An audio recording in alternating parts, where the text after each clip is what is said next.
আমাদের এই মানব জন্মে সাধন ছাড়া আর কোনো উপায় নাই। এই মানব জন্ম হয়েছে শুধু মুক্তির জন্য, তার এই আত্মা, এই আত্মাটাকে পরমাত্মার সঙ্গে মিলন হওয়াটাই হলো আমাদের মুক্তি। রাধে রাধে। তো মুক্তি কি করে হয়? মুক্তির উপায় কি? একমাত্র গুরু আশ্রিত আমাদের মুক্তির রাস্তা। আমরা যখন গুরু দীক্ষিত হব তখন আমাদের গুরু কি করে?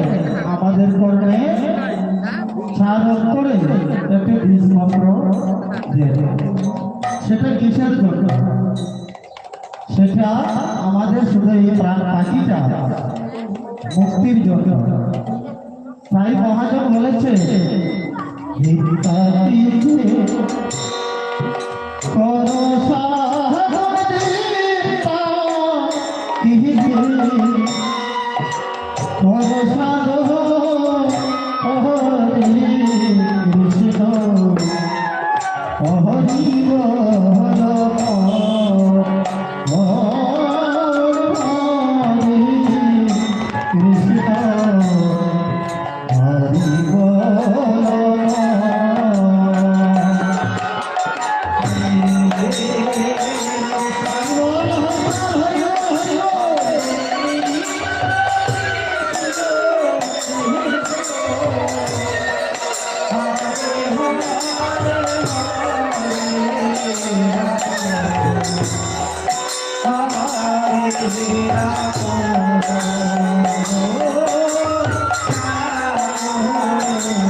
কি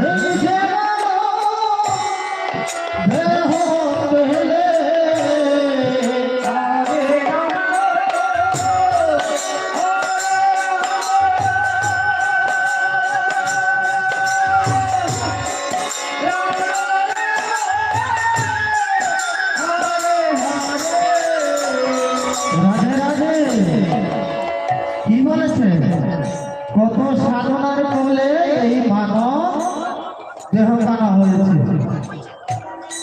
তো আমাদের জন্ম বহুবার হয়েছে, ৮০ লক্ষবার এ আমাদের জন্ম হয়েছে। কোথায় আমাদের জন্ম হয়েছে? কীট পতঙ্গ, গাছপালা, নানান জাতি পশু পাখি বহুবার হয়েছে, ৮০ লক্ষবার জন্ম হয়েছে। তো আমরা গুরুর কাছ থেকে কি পাই? আমাদের এই মানব দেহটা ৪ লক্ষবার জন্ম হয়েছে, কিন্তু জন্ম তো হয়েছে জেনেছি, কিন্তু পূর্বের কথা আমাদের কারো স্মরণ হয় না। হয় কি হয় না? কেন হয় না? আমরা সাধন ভজন ওই রকম করতে পারি না, তাই হয় না। তবু কিছুটা করেছি।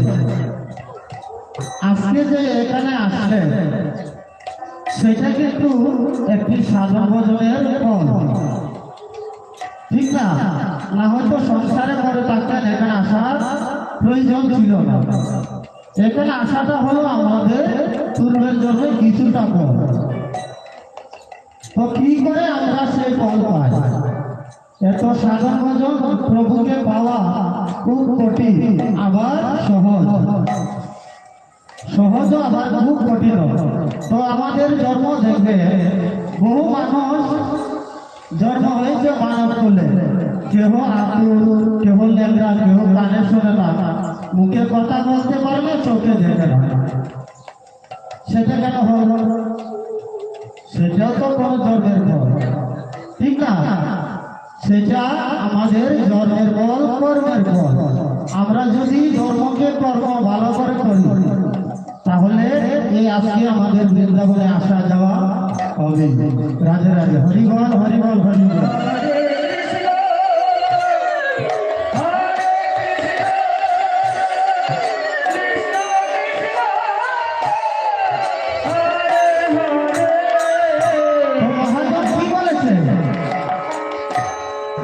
এই মানব জন্ম বহু সাধনার ফল, আর যদি এই মানব দেহে একবার গুণে ধরে যায় সাধন ভজন কাজে আসে না। আমরা অনেকেই, আমি আজকে কিছু আলোচনা করবো, কি করবো? কিছু খারাপ হবে কেন বলছি? আজকে এত সকালবেলা কোনোদিন আমরা কোনো প্যান্ডেলে খুব কম পাই, খুব ভক্তরা খুব কম পাওয়া যায় এই সময়টার মধ্যে। তো এই মানব জন্মে আমরা যে সাধন করব, আমাদের ছেলে সন্তান মেয়ে সন্তানকে কি করি? আমরা স্কুলে ভর্তি করাই, কেন? তাদের ভালো ডিগ্রি পাওয়ার জন্য। কিন্তু এমন লেখাপড়া করায় মা বাবার কাছেও থাকে না, বিদেশে লেখাপড়া করায়।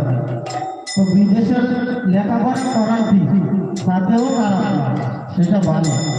কিন্তু একবারও চিন্তা করি না যে আমরা তো ওদেরকে লেখাপড়া শিখাচ্ছি, তারা চাকরি করে আমাদেরকে খাওয়াবে কি খাওয়াবে না, সে চিন্তাটা করে না। আশা রাখি তারা ভালো চাকরি করে আমাদেরকে খাওয়াবে, কিন্তু বহু লোক আছে করে মা বাবাকে সেবা দেয় না। সেটা এখানে গাফলতি। কার? মা বাবা। মানব জন্মে একটি শিক্ষা আছে, 5 বছর হলে তাকে যেমন করে স্কুলে ভর্তি করতে হয়, ঠিক তেমন করে গুরুর আশ্রিত করতে হয়। হরিবল হরিবল, ঠিক না?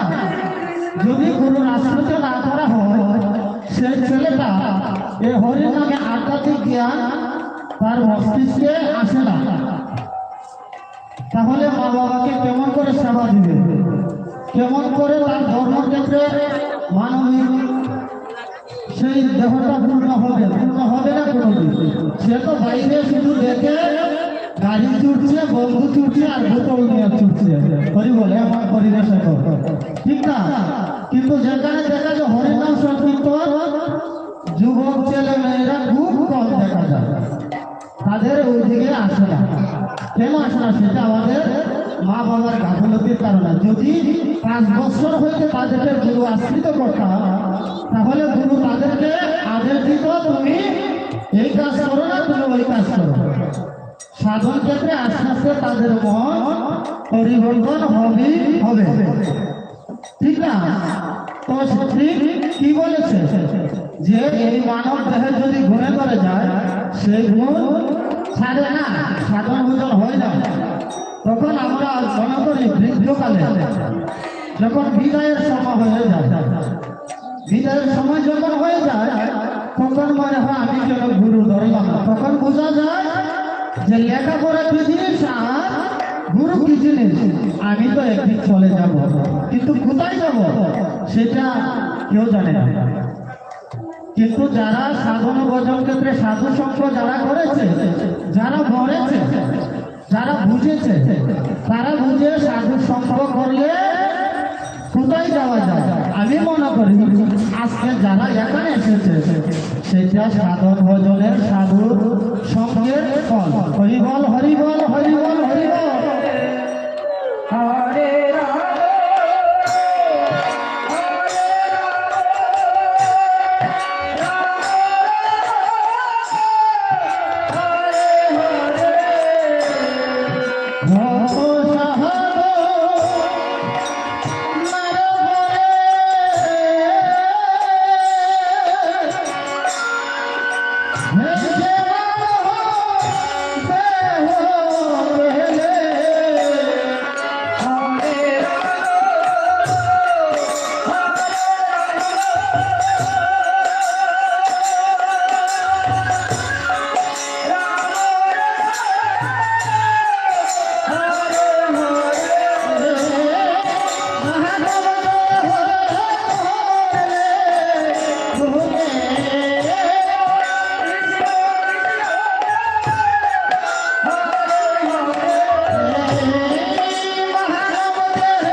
হরে নারী পাগল বাজার করে কাহারি পাগল বাজার হরি কৃষ্ণ হরি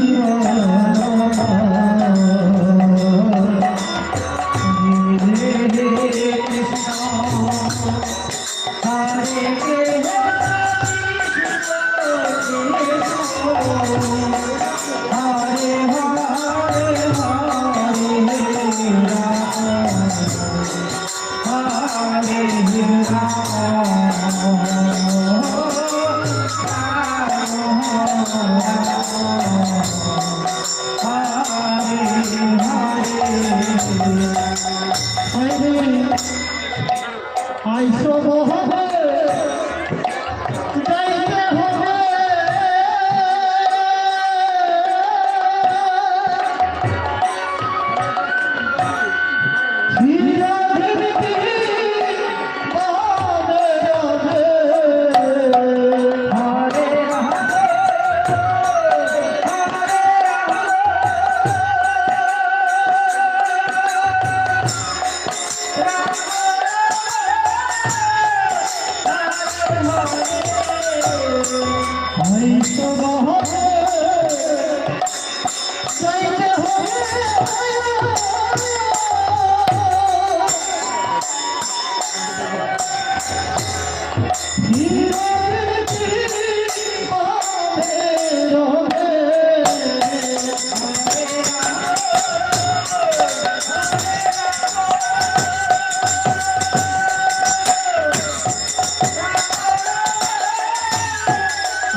ভয় করে আমারে কিলা যাইতে ভয় করে হলো গুরু যাই দুজন পাহাড়ি হরে কৃষ্ণ হরে কৃষ্ণ কৃষ্ণ কৃষ্ণ হরে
আবার যেতেও দেবে।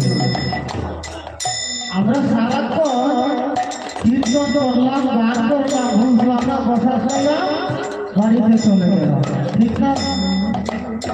তো সেই সময়টা খুব কম পাওয়া যায়। সন্ধ্যার সময় সেই কথা পাবেন না, কেন জানেন? সবাই চাইবো আনন্দ করতে, কিন্তু কথা পাবেন না। তাই বলছে, কি বলেছে? এইভাবে আসছে গুরু, যেতে গুরু। তো গুরু কোথায় পাওয়া যায়? যখন আমরা মাতৃ গর্ভে ছিলাম তখন কি দেখা হয়েছে, সেটা দেখা যায় কোথায় পেলাম? আমরা যখন গীতা পাঠে যাই, যারা গীতা সঙ্গ করেছে, সাধু সঙ্গ করেছে, তার কাছে কথাটি পাওয়া যায়। কি বলেছে? মায়ের গর্ভে যখন ছিলাম তখন প্রভুর দেখা হয়েছে। তো হয়েছে, বলেছিলাম, হে প্রভু, আমি পৃথিবীতে এসে তোমার নাম গুণগান করবো। কিন্তু দেখা গেল কি, এই মায়ার সংসারে এসে গুরু গুরু জিনিস ভুলে গেল।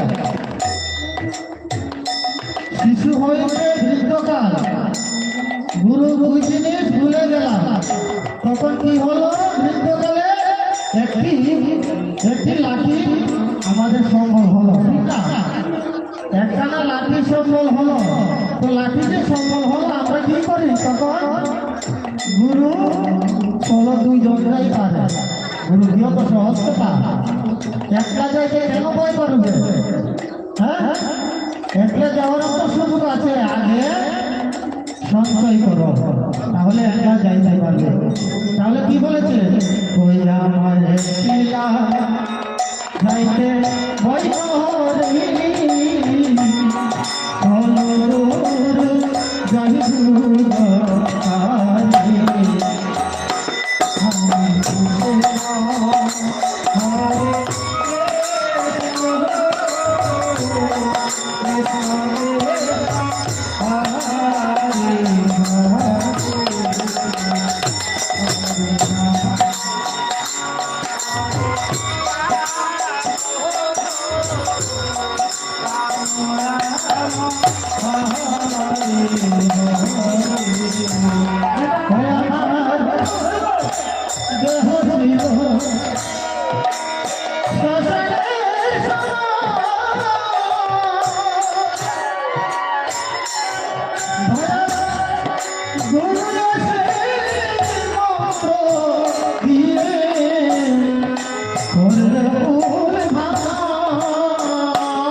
আমাদের দেহখানা একটি শ্মশানের সমান। আমার একটি অনুভূতি, যারা আমার মায়ের সমান, বাবার সমান, আমাকে প্রণাম দিবেন না। প্রভু আছে এখানে, প্রভুর কাছে প্রণাম দিবেন, আমাকে ছোট করবেন না। আমিও তো কিছু নেওয়ার জন্য এসেছি নাকি শুধু টাকার জন্য কেন এসেছি? কিছু তো আমারও দরকার, আমি তো চলে যাবো, ঠিক না? তো আমাকে যাওয়ার রাস্তা তো কি বলেছে? এই দেহটা হলো একটি শ্মশানের সমান। তো কখন হয়? কেউ কি বলতে পারবে এই দেহটা কখন শ্মশান হয়? শ্মশান হয় যতক্ষণ আমরা গুরু দীক্ষিত না হব, এই দেহখানা শ্মশান। আমরা আমাদের ঘরে যখন একজন বৈষ্ণব আসে, সেখানে যদি আমরা তাদেরকে বলি, প্রভু আমাদের ঘরে একটু জল সেবা নেবে, তখন বৈষ্ণবরা কি বলে? আমি আপনাদের ঘরে জল সেবা নেব না। তখন কিন্তু মনটা ছোট হয়ে যায়। তো তারাও তো রক্তের মাংসে মানুষ, আমরাও রক্তের মাংসে মানুষ। তফাৎটা কি? হ্যাঁ, আমাদের হাতে জল সেবা করবে না, তারাও মানুষ, আমরাও মানুষ, নিবেন না কেন? সেটা একমাত্র গুরু আশ্রিত হয়।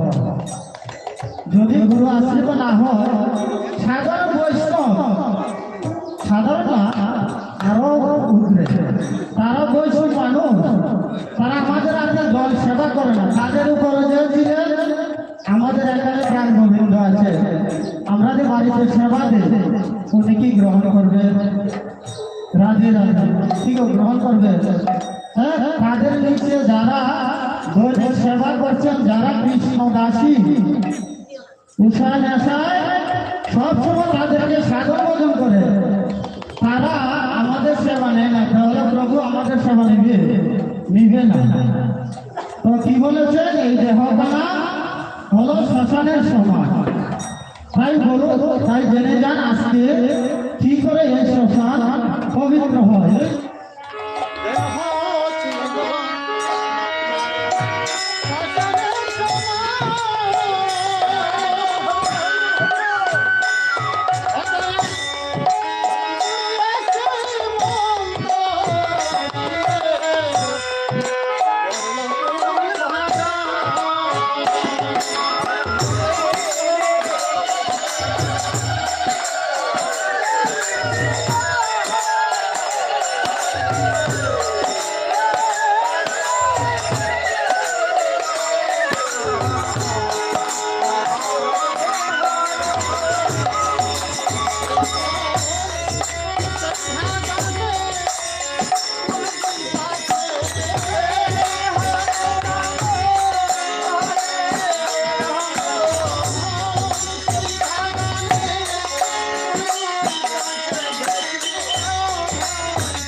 এখান থেকে যদি ঘটনা যায় আমাদের কোনটা ড্রাইভার নিবে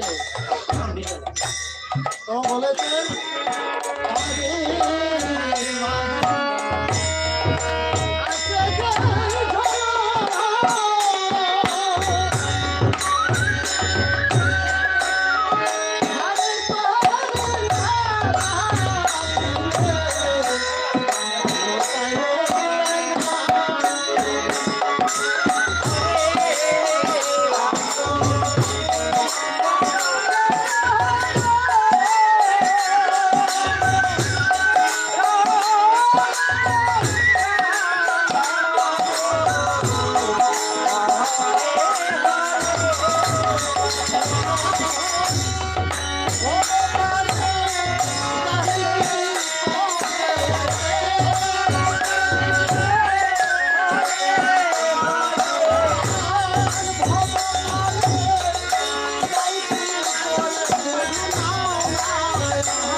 আমাদের একটু ডিস্টার্ব হয়েছে না, সেটাও প্রকৃতির খেলা, বুঝা যায় না ভগবান কখন কি করে।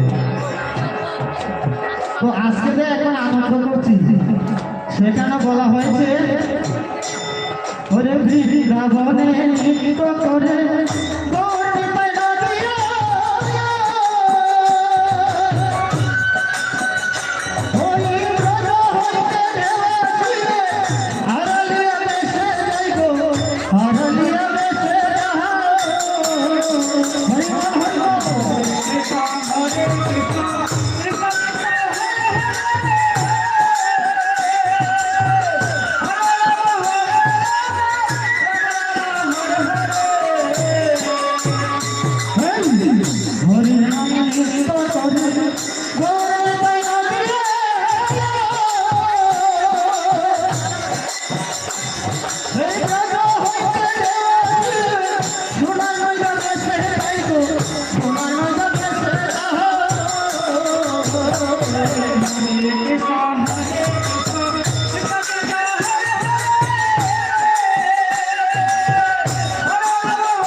বলো একবার হরে কৃষ্ণ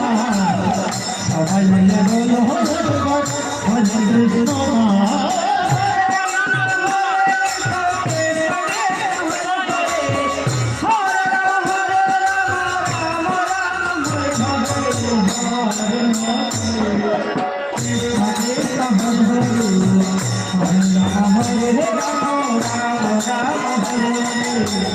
হরি নামে পরশ করে হরি নামে পরশ করে বলো হলো রাধা সবাই মিলে বলো একবার হরে কৃষ্ণ সবাই মিলে বলো একবার হরে কৃষ্ণ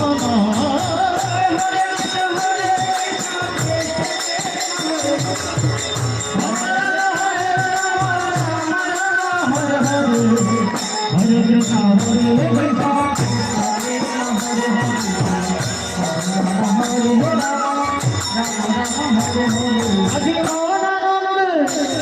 আজি আনন্দে বাহু তুলে চলো রে রাধে রাধে তো কি বলেছে আনন্দে বাহু তুলে চলো রে আনন্দ গান সেটা কি আড়ালিয়া বাজারে সেটা আড়ালিয়ার বাজারে নয় সেটা আড়ালিয়া বৃন্দাবনে যারা এই উৎসব করেছেন যারা শ্রম দিয়েছেন সেটা তাদের আয়োজনে সেটা আজকে হরির নামে বৃন্দাবন হয়েছে ঠিক না তাই হচ্ছে হরি হচ্ছে হরির নামে পরশ চলে হরির নামে পরশ চলে জন্ম হলো রাধা সবাই মিলে বলো হরে কৃষ্ণ সবাই মিলে বলো হরে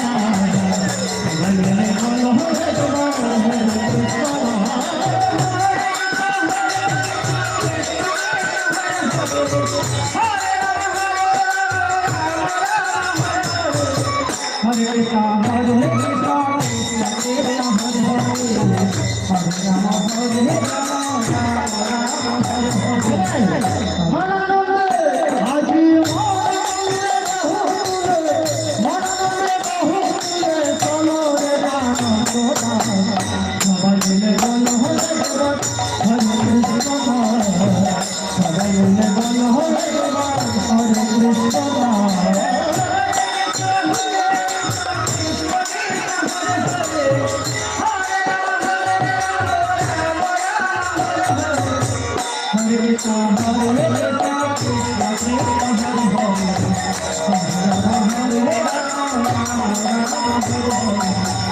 হরে নামে বিরাজ বাজায় নারায়ণ কৃষ্ণ হরে কৃষ্ণ বলি হরে হরি গুণ হরে গো হরে হরি গুণ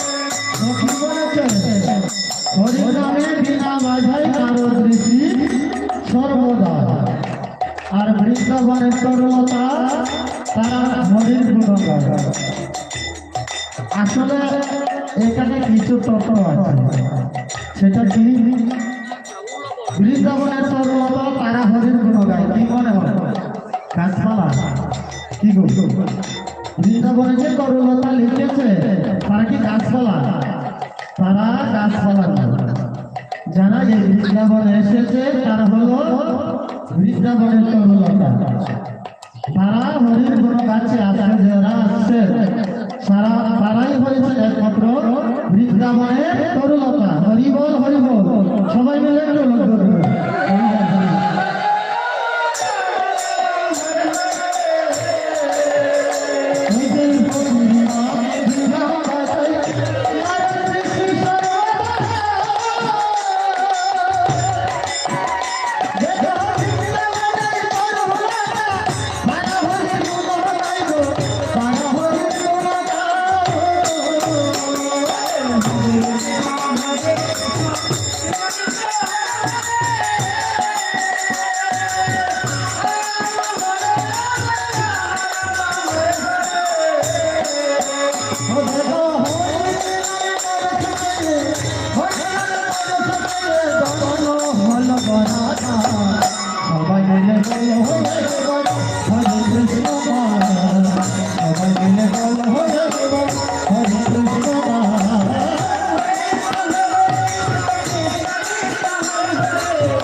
কৃষ্ণ